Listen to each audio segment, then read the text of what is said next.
सोनभद्र के भारतीय जनता पार्टी के कार्यकर्ताओं का हम अभिनंदन करते हैं, स्वागत करते हैं। उनके देवतुल्य कार्यों से लगातार संगठन प्रगति पर है।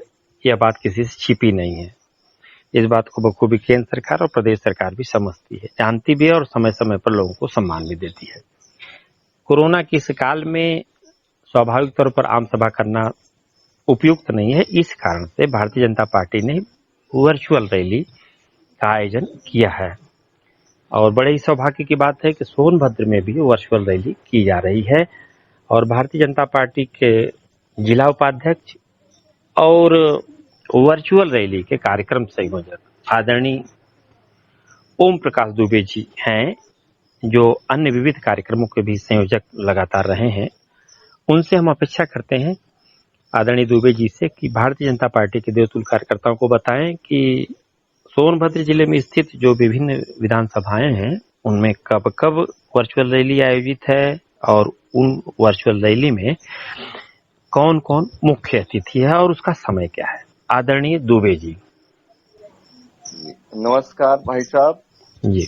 अब संगठन सतत चलने की एक प्रक्रिया है जी। और ये बात सही है कि ये एक वैश्विक महामारी जो कोरोना है जी। और दूसरा अभी आप देखे होंगे कि भारत और चीन जिस तरीके से सीमाओं पर जी। दोनों सेनाएं आमने सामने थी जी। और जो विस्तारीकरण की नीति चीन की है जी। और भारतीय राजनीति ने किस तरीके से उनको एक्सपोज कर दिया जी। और आज पूरे दुनिया में जी। ये पूरे दुनिया ने इस बात को स्वीकार किया, जी। जहां चीन को भी चैलेंज करना, दुनिया के तमाम यूरोपीय कंट्री को चैलेंज करना जी। और मोदी जी विश्व के नेता हैं, जी। इसे पूरी दुनिया ने आज स्वीकार कर लिया। जी। जी। और 100 में 100 नंबर माननीय मोदी जी को दिया। जी। जी। हमारे कार्यकर्ता हमसे जुड़े रहे, जब हमारा सतत संपर्क बना रहता है जी। तो हम अपनी संगठनात्मक गतिविधियों के साथ साथ जी। हम अपनी सामाजिक गतिविधियों को भी पहुंचा पाते हैं। जी। जी। और इसका बड़ा असर पड़ता है। जी। जी। और प्रत्यक्ष आपने इन चीजों का अनुभव किया होगा जी। कि अभी 55 घंटे का लॉकडाउन होगा, उत्तर प्रदेश सरकार ने कहा जी। और स्वयं से जनता ने अपने आप इसको स्वीकार कर लिया। जी। जी। शहर से लेकर गांव देहात की छोटी छोटी चट्टियां भी जी। बंद है। जी। जी। अब इसी क्रम में जी। हम अपने प्रशिक्षण वर्ग भी चलाते हैं जी। ताकि हमारा कार्यकर्ता समाज से उपजे विविध प्रश्नों का जी। समुचित जवाब भी दे पाए। जी। और इस क्रम में जी। हमारे इस जनपद में 4 विधानसभा है। जी। 14 जुलाई को रावतगंज विधानसभा की जी। 2 बजे से वर्चुअल रैली होनी है। जी। जी। इसमें माननीय संतोष गंगवार जी जो हमारे केंद्रीय मंत्री हैं, जी। जी। ये इसको संबोधित करेंगे। जी। जी। और विधानसभा की दृष्टि से माननीय संतोष शुक्ला जी जो हमारे जिला मंत्री हैं, जी। जी। उनको इस विधानसभा का संयोजक बनाया गया है। जी। जी। हमारी दूसरी वर्चुअल रैली 16 जुलाई को दुद्धी में होने जा रही है, जी। दुद्धी विधानसभा की, जी। जी। जिसमें हमारे माननीय सतीश द्विवेदी जी जी। स्वतंत्र प्रभार जी। ये इस रैली को संबोधित करेंगे। इसका समय होगा 3 बजे। जी। जी। और इस विधानसभा के संयोजन के दृष्टि से हमारे जिले के जिला उपाध्यक्ष जी। जी। अनिल सिंह गौतम जी हैं। जी। जी। 18 जुलाई को हमारे घोरावल विधानसभा की वर्चुअल रैली है। जी। जी। इसके मुख्य अतिथि हैं माननीय नीरज शेखर जी। जी। जी। चंद्रशेखर जी के लड़के हैं, राज्यसभा के सांसद हैं। जी। जी। और इसके संयोजक हैं कैलाश बैसवार जी, भारतीय जनता पार्टी के जिला मंत्री हैं। जी। जी। समय 1 बजे से 2 बजे है। जी। जी। 20 जुलाई को हमारे ओबरा विधानसभा की वर्चुअल रैली है। जी। जी। श्रीमान जगदम्बिका पाल जी जो वर्तमान में सांसद हैं, ये पूर्व मुख्यमंत्री भी रहे हैं, विविध दायित्वों पर रहे हैं, जी। जी। ये हमारे ओबरा विधानसभा की वर्चुअल रैली को संबोधित करेंगे। जी। जी।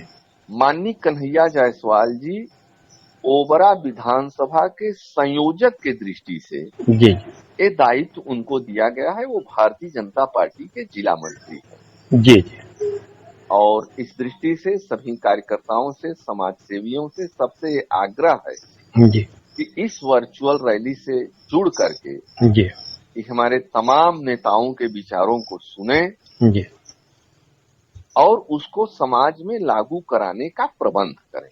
जी जी और इस संदर्भ में हमें इतना ही कहना था। जी जी आदरणीय दुबे जी, हम एक बार चाहते हैं कि तिथि और समय जी, एक बार फिर से दोहरा दें कि किस विधान। 14 जी, जुलाई रावर्सगंज 2 बजे, 2 बजे। जी 16 जुलाई दुद्धी विधानसभा 3 बजे, जी 18 जुलाई खोरावल विधानसभा 1 बजे, जी 20 जुलाई ओबरा विधानसभा 12 से 1 बजे।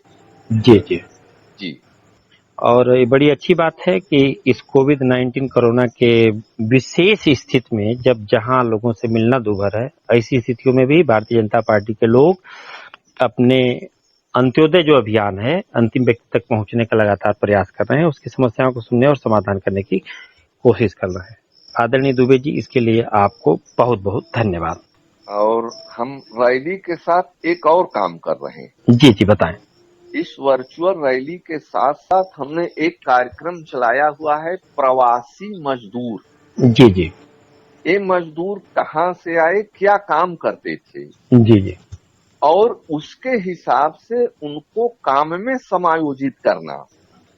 बहुत इनकी पूरे जिले में हम सूची तैयार करें। इसके जिले के संयोजक बनाए गए हैं, जी, विधानसभा मंडल स्तर पर इसके संयोजक बनाए गए हैं जी, जी। और ऐसे श्रमिकों को सूचीबद्ध करना, जी, जी। उन्हें राशन कार्ड उपलब्ध कराना। जी, जी। और हम समझ रहे हैं मोदी सरकार ने जो बहुत बड़ा निर्णय लिया हुआ है जी, जी। कि व्यक्ति कहीं का हो, कहीं भी रह करके, जी, जी। जैसे हम एटीएम से पैसा निकाल सकते हैं, जी, जी। उसी तरीके से किसी भी दुकान से किसी भी स्टेट में जाके वो अपना गल्ला निकाल सके। जी, जी।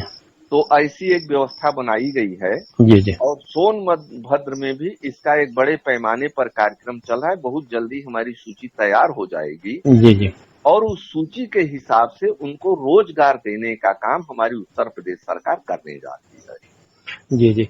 हम ये कह सकते हैं कि भारतीय जनता पार्टी केवल राजकीय कर्मचारियों के ऊपर आश्रित होकर काम नहीं कर रही, बल्कि अपने देवतुल्य कार्यकर्ताओं को भी पूरी मजबूती से लगा करके, विशेषकर इस कोरोना काल में प्रवासी मजदूरों के हितों का चिंतन कर रही है और उसको क्रियान्वित करने का भी प्रयास कर रही है। जी, तो बहुत ही अच्छी बात आपने बताया आदरणीय दुबे जी, और इसके लिए आपको बहुत-बहुत धन्यवाद। धन्यवाद भाई साहब।